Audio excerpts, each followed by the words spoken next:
mashruuca wuxuu ahaa 200 oo gabdhood in la gaarsiiyo 200 oo gabdhood 100 horaan u qaadano waa 100kaas aan hadda idiin soo sheegay 200 oo boqolkii kaleeto ayaan hadda waxaan rabnaa inaan qaadano 50 sanadka soo socda ee 2020ka shaqada runtii la soo waday oo ay ka soo warantay qofta la yiraahdo Europe iyo Fawsom shaqo aad wanaagsan bay ahayd anaga dhankayaga dhinacyo badanna wax ka qabanaysa waana ka wada shaqeynayna dhamaantayo dadka gobolka jooga oo dhan ilaa gudoomiyaha gobolka doorkiisu lahaa qof walba shaqada qayb ku leeyahay oo qof walba shaqada qaybta ku lahaa buu ka qaadanayay wasaaradda haweenku doorkeeda lahayd maamulka degmada iyo maxaan ku raadayay gudiyadii shaqeynayna doorkooda ay lahaayeen laakiin runtii arinta xoog badan baan saaray aad baan uga shaqeynay in mashruucaas uu najaxo waana sababta ilaa hadda ay ku furan tahay maxaan ku raadayay shaqooyinkii wali ay ku soconayaan waqtiyadii hore filashooyinka iyo sideedana qofka binaadamka ay markuu shaqo qabanayo qof binaadan oo shaqo qabanayo 100% saxani ma jiro qofku markuu wax qabto baa waxna khaldami karaan waxna saxmi karaan laakiin muhiimadda ugu weyn waa in la eego 100% maxay noo saxmay waxa la oran karaa 70% shaqadaasi waa saxnayd oo si fiican bay u dhacday haddana insha Allah taala waxa weeye sidii wax loo horumarin lahaa ay muhiimaddu inoo noqoto oo mashruuci oo inoo sii socdo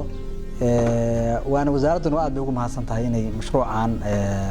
ay Fawsom ay la wado inay gobolka keento wasiirkii horeeto iyo shaqaalihii joogay wasaaradda dhexe intaba wax badan baan isla saxnay oo xataa markaan garowga joognay ladan iyo wasiirkii hore iyo aan isla saxnay branch iyo Fawsom iyo Zahra iyo aan isla saxnay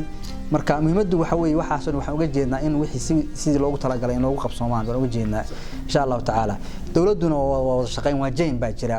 wada socona wasaaraduna gaarkeeda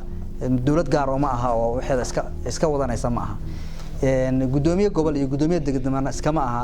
dawlad iska madax banaan oo waxay iska shaqeyn kartaa qof walba doorku leeyahay inuu dhinac iska soo fariisto oo wixii si loogu talagalay loo saxo laakiin qofku inuu gooni kaligii wuxuu wato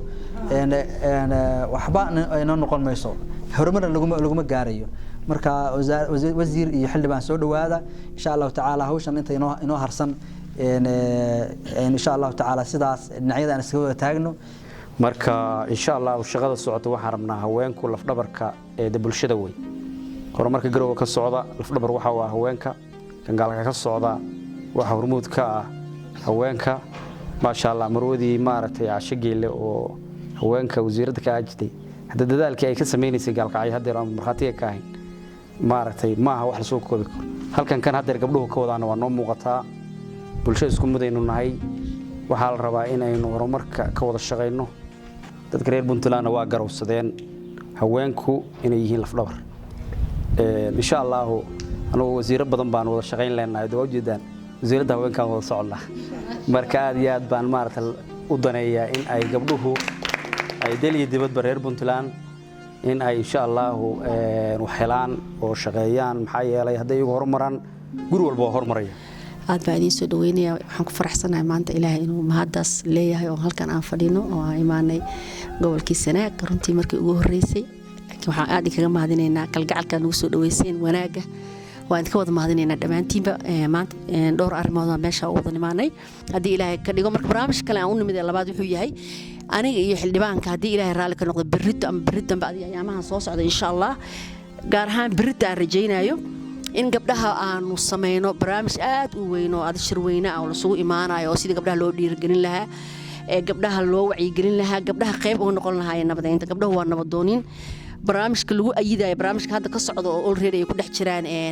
waxgaradkii gobolka iyo madaxdii gobolka Sanaag barnaamijkan aan ayidno oo la shaqeyno oo dhinaceena aan ka qabsano oo aan ka wada hadalno birrita insha Allah aan su'aalka isugu nimaano aan fariin adduunka u dirno oo dadkan dariskeena u dirno oo annagana dhexdeena aan isfarino isku dirno oo aan barnaamijyo fiican aan sameeyno berrito insha Allah gabdhahan isku yimaadaan kaasana anigu xildhibaanka u nimid insha Allah inaanu idin xoogeyno garabkiina aan istaagno barnaamijkaasna aan sameeyno marka waa ku faraxsanahay noo soo dhaweyseen aad baa idin mahadinaynaa wanaagiina qalbi furnaantiida runtii waa idinka filaynay sanaag waxay caan ku tahay waa la yaqaanaa qalbi furnaan iyo soo dhaweyn iyo xadaarad iyo horumar iyo wax alla wixii laga sheegay sanaag waa noo muuqdaan taas baa sanaag wixii laga sheegay waa noo muuqdaan waana ku mahadinaynaa soo dhawaantiina qalbiga wanaagsan insha Allah wada shaqaynaynaa gobolkeena insha Allah horumarintiina ayaan gacanta iska qabsanaynaa waana mahadsantiin dhamaantiinba